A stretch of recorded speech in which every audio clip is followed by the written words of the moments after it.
बको फैल गई बात शनासाई की, उसने खुशबू की तरह मेरी पजीराई।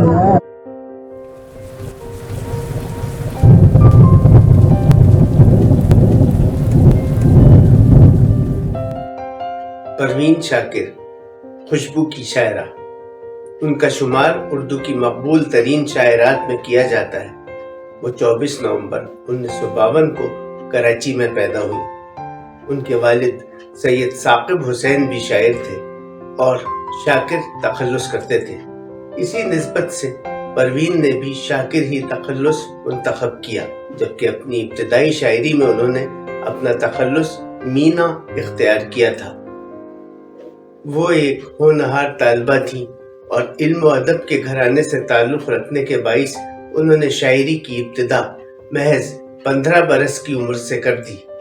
दौरान तालीम वो रेडियो पाकिस्तान के इल्मी व अदबी प्रोग्रामों में भी शिरकत करती रहीं।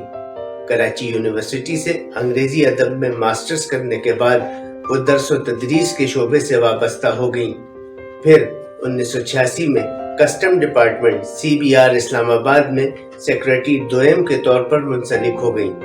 1991 में उन्होंने हार्वर्ड यूनिवर्सिटी से पब्लिक एडमिनिस्ट्रेशंस में मास्टर की डिग्री हासिल की।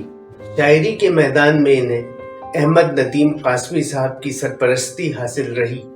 इसी वजह से उन्होंने 1976 में अपने पहले मजमूए कलाम खुशबू को अहमद नदीम कासमी साहब के नाम से मंसूब किया।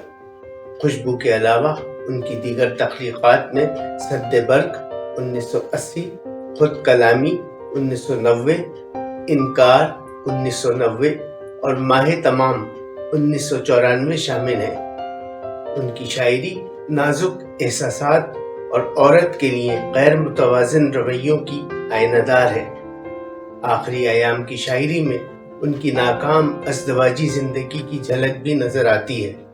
परवीन शाकिर के हिस्से में दीगर एजाज़ात के अलावा तमग़े हुस्न कारकर्दगी और आदमजी अदबी अवार्ड भी शामिल हैं। 26 दिसंबर 1994 को इस्लामाबाद में एक ट्रैफिक हादसे के बाइस खुशबू के सफ़र का इख्तिताम हुआ। इस्लामाबाद के मरकजी कब्रिस्तान में उनकी तदफीन कर दी गई।